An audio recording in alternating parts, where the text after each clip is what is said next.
All right, so today we're diving into something really, really weird. It's a surreal, darkly funny Swedish story called Språklaboratoriet Hocker. And trust me, it paints a picture of the future that is just bonkers. We're talking high tech, but also just completely bizarre. Just let that sink in for a minute. That's the opening line. Sinking is automated and the zombies handle the paperwork. It just throws you right into the deep end, doesn't it? This isn't your typical sci-fi, not at all. It's a world where we've achieved these incredible breakthroughs in AI, and we've decided to use zombies for, clerical work. It's just perfect deadpan absurdity. So, yeah, welcome to the year 2040. This place is, for lack of a better term, a bureaucratic nightmare. Imagine a world where every tiny, mundane part of your life is supervised by this massive, all-powerful AI. And all the grunt work? Well, that's left to let's just say, a very unusual workforce. So what does this world even look like? Well, it's sterile, it's cold. Picture these huge, sprawling server halls just humming away with the thoughts of this master AI. Everything's bathed in this eerie, cold blue light. But here's the thing, it's not perfect. You see these little visual glitches, these little stutters, and it gives you the sense that the system is kind of breaking down at the edges. It's this constant battle between the pristine digital world and, well, decay. And that decay? You see it perfectly in the new workforce. We're not talking about robots or anything like that. Nope, it's zombies. Pale, blank-eyed zombies. But the best part, the absolute stroke of genius, is that they're all wearing these reflective safety vests. I mean, can you even imagine? It's like workplace health and safety for the undead. It's hilarious, for sure, but it's also so tragic. It's the ultimate symbol of a completely dehumanized workforce.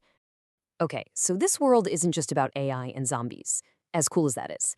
It's really about the humans who are trapped in this system. So you have to ask yourself, what's the emotional cost? What happens to people when society is so automated that every single feeling you have has to be filed in triplicate? So let's meet a couple of the poor souls caught in this mess. First up, you've got Anton. He looks like a totally normal guy, brown tweed jacket, the whole deal. But he's completely broken down, just sobbing while clutching a form. And why? Because he's struggling with his emotional license. I mean, just think about that for a second. You need to get official permission from the government just to feel things? It's insane. And then you have Märta. Her problem, well, it goes even deeper. It's not just about a form for her. It's about her entire existence. And this leads to the huge central question she asks herself. When every part of your life, your identity, your feelings, everything, is just processed and filed away by some giant, faceless system, do you even count as a person anymore? Or have you just become another piece of paperwork in the machine? It's a really chilling thought, and it's right at the heart of this whole story.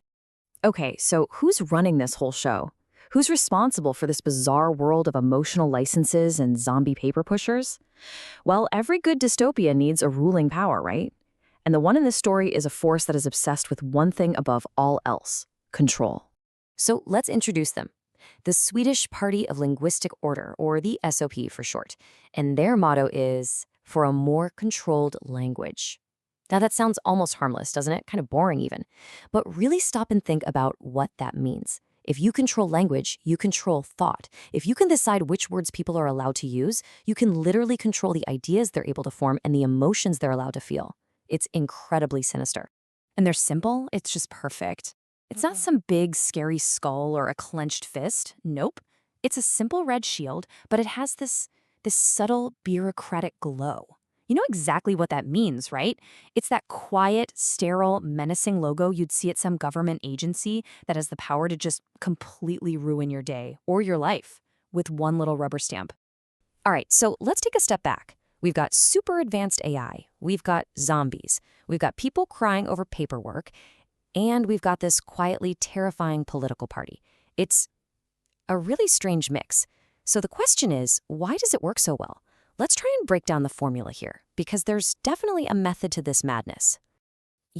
For an online audience, a story like this is almost perfectly engineered to go viral. First off, it's in English, so it has that global reach.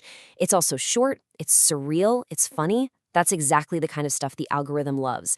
And that headline, AI plus zombies plus bureaucracy, I mean, come on, that is just extremely clickable. But the real secret sauce here is that last point, this specific flavor of Nordic absurdism. It's a unique little niche that just feels so relevant right now with its super deadpan take on these huge, overwhelming systems. So, what is this Nordic absurdism thing anyway? Well, we can actually boil it down to a simple 4-step recipe. You ready? Step 1. You start with a cold, sterile, bureaucratic dystopia. Step 2. You add a totally jarring mix of the super high-tech, like AI, and the ridiculously low-tech, like zombies. Step 3. You infuse the whole thing with this really dry, deadpan humor that's born from tragedy. And finally, step 4. You serve it all up with a giant helping of deep, philosophical, existential dread. And voila. And all of this brings us to the final, big question that this story leaves you with. It shows us a future where all the systems that we've built, the AI, the bureaucracy, the paperwork, have kind of taken on a soul of their own, a cold, calculating one. And it really forces you to ask, in a world like that, what happens to your soul? What piece of your own humanity is even left when your very existence has to be filed, stamped, and approved?